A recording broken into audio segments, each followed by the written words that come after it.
Hey guys, what is up? It is the Fast Break Report here, bringing you guys another vlog.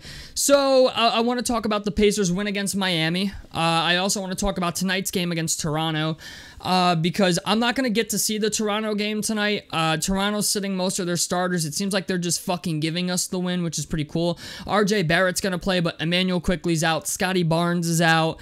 Jakob Poeltl's out. Yeah, who else is out? Like, most of their main guys are sitting. So, Scotty Barnes is out. So, I'm not really worried about this game. However, we've been a team that likes to lose games that we're not supposed to lose. And with that being said, I have to be honest, the win against the Miami Heat was great. It was a great feeling, that we won the game, but I became very, very concerned watching that game.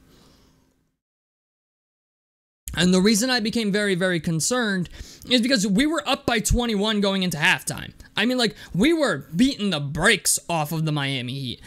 And then, of course, in typical Pacers fashion, we just let them get back into the game.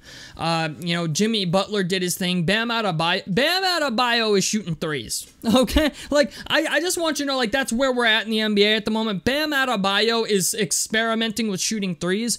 And it's fucking scary because Bam Adebayo is one of the best three-level defenders at the center position in the NBA, if not the best three-level defender at center position in the NBA. And we already knew that he likes those, like, anywhere from 11 to 15 foot jump shots in the mid-range area and around the free throw line and at the elbow and stuff like that. But this motherfucker's starting to stretch it out to the three-point line, and he actually hit one of them bitches. And I'm just like, bro, if Bam Adebayo comes back next year with a three-point shot, the Miami Heat are going to be even scarier than they already are. Like, Miami's the one team that come playoff time, it's like they just hit a switch and they suddenly become like one of the best teams in the league. It's fucking insane how they do it, but playoff Jimmy is a thing, all right? But we managed to hold them off. Shout out to TJ McConnell and Miles Turner. I was really worried about Miles Turner. I think y'all know that after the last video, but Miles Turner had 23 and 13. He was the best player on our team that game, which is honestly a nice change of pace. I will say that. For the longest time, people have been advocating that Miles Turner is like the second best player on the team or the third best player on the team. Well, now it's officially like he's pretty much the third or fourth best player on the team since we acquired Siakam. But it's just the idea, like, it was nice to see the vet step up. You know what I'm saying? It was nice to see the longest tenured Pacer put the team on his back and say, you know what, boys? I got this. It's the first time in a long time I've actually felt confident watching Miles Turner go, and I'm like, wow, like, we might actually be able to fuck some shit up in the playoffs. But then the second half came, and I was just like, bro, like, we were up by 21, and by the time the game was over, we had let these motherfuckers come within the course of one basket of winning that game. And if they make one three-pointer, they win that game. So I don't like this trend that seems to be with the Pacers, where it's like, if we're winning in the first half, we let teams back in it in the second half, and if we're losing in the first half, then we may end up winning in the second half. I would almost prefer this team to lose in the first half, so then they have to try their asses off in the second half. It just, for whatever reason, that seems to be the trend. But Aaron Nesmith had a great game. TJ McConnell had a great game. Miles had a great game. Obi Toppin had a great game. Andrew Nembhard did all right. Like, Pascal Siakam had a good game. He had 18 and 6, I believe. Don't quote me on that, but I know he put up 18. However, the one guy who didn't show up in the way that I expected him to show up was Tyrese Halliburton. This was one of those games where I felt like Tyrese Halliburton's gravity on offense might have opened everything up for everybody else, because he did, I think, 8 assists. So, that's one thing that I would like to see more of, is like, just Tyrese Halliburton using his gravity to get other guys open. Aaron Nesmith was fucking phenomenal. Like, honestly, if you want to talk, like, players of the game, so to say, the guys who won that game for us against Miami was Obi Toppin, TJ McConnell, and Miles Turner, and we'll throw Aaron Nesmith in there. Like, our TJ McConnell's been fucking huge. I'm just gonna call it what it is. Like, I know TJ McConnell's a guy that we got under contract for the next 2 years, but at the trade deadline, okay, at the trade deadline this upcoming year, whatever TJ McConnell wants, you fucking pay him. Like, I'm just gonna call it, you fucking pay him. Okay? It's funny because for a long time, like, TJ McConnell was my favorite pacer for the past, like, not this past year, but the years prior, like year or two before. He was easily my favorite pacer, and I got fucking ridiculed for it. You know, I think last year or the year before, Jalen Smith was my favorite pacer, but it's just the idea, like, for a long time, I got criticized for saying, like, oh, this team can't live without TJ McConnell, and look at TJ McConnell now. Everybody was saying, oh, you know, he doesn't play defense, he can't shoot the three. Well, he's definitely put those rumors to rest. We can say that about TJ McConnell, and you know what? Now, it's easy to see why Phoenix wants him. You know what I'm saying? He's. I'm gonna go out on a limb here. I'm gonna say he's the best backup point guard in the NBA. I don't think that's a wild claim at all. But TJ McConnell's been doing his thing. He's a vet that I think this team really, really needs. Like, I think he's gonna do wonders for guys like Andrew Nembhard and stuff like that. So I'm all for keeping TJ McConnell around. I don't think anybody's gonna bitch about that.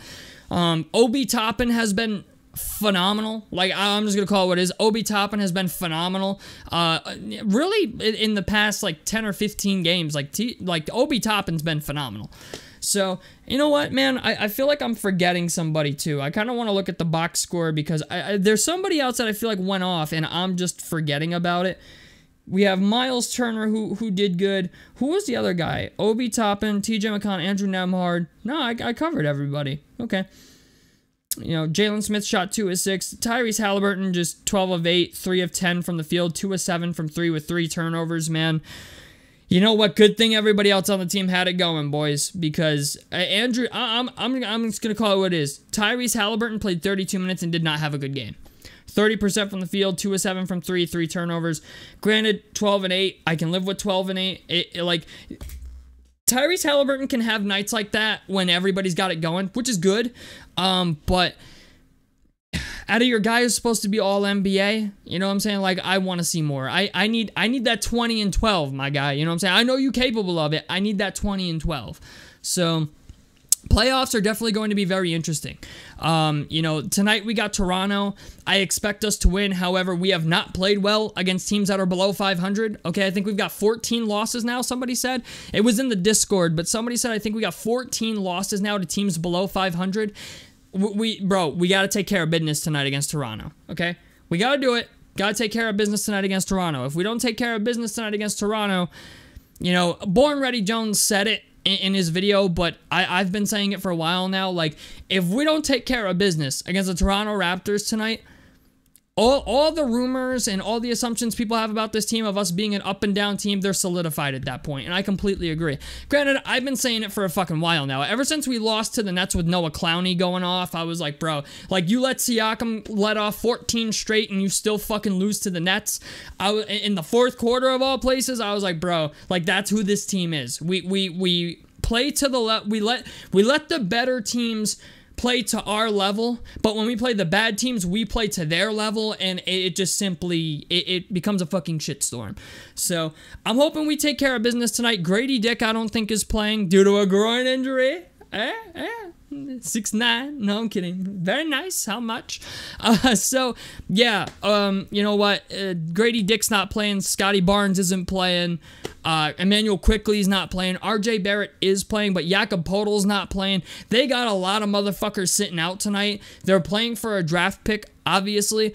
If we can't win a game that the Toronto Raptors are very obviously handing to us, granted, like, at this point, at the end of the season, it's like, at this point, you're playing for garbage wins and losses, but if we can't win against Toronto tonight with them sitting a vast majority of their starters and only really playing RJ Barrett, I'm going to be very concerned. There's going to be a very, very angry Pacers video uploaded, and it's just going to confirm what we already thought or knew about this team. It's going to confirm our biases, so to speak. So, I don't know, man. I hope we win tonight. Hopefully, I get home in time to catch it. I don't know what time the game starts, but I got Pool League tonight, so maybe I'll try to play. Yeah, it begins at 7, and my Pool League starts at 7, so maybe I'll try to play first and dip so I can get home and watch it on NBA League Pass, or maybe I'll see if they can put it on at the bar. That would be pretty cool. I think you need League Pass anyway at the bar to see it. I don't know, but I'm going to see if they'll put the game on so I can maybe watch it while I play. The Knicks play Chicago tonight also, which should be very interesting because Chicago is a team that I think is better than their record indicates, which, you know, makes a little bit more sense about why they didn't blow up the roster at the midway point through the season. But DeMar DeRozan doesn't seem like he's going back, and there's a lot of guys that don't seem like they're going back to their respective teams this year, Paul George being one of them. So I don't know. You know, Chicago's obviously going to be a play-in team, but the Pacers just have to avoid the play-in. That's all I'm saying. The Pacers just have to avoid the play-in. We have to beat Toronto. We need every win we can get because Miami is the 8th seed right now. Miami is a play-in team, and right now Philadelphia is a play-in team. But Philadelphia is playing the Pistons tonight. So we have to win against Toronto. Philadelphia is most likely going to win against Detroit. We have to avoid the play-in tournament. Like, that's the big thing at this point. We already won our tiebreaker between, you know, by beating Miami the other night.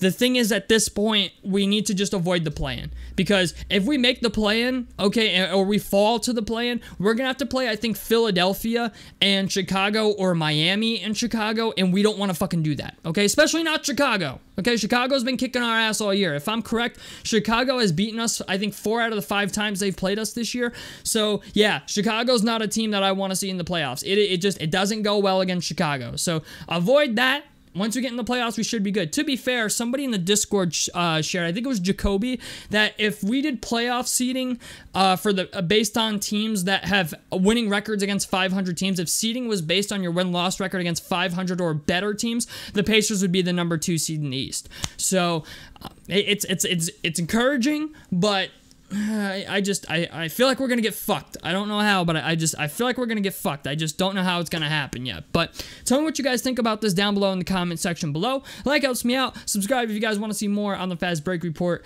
And out of this motherfucker. Peace, guys.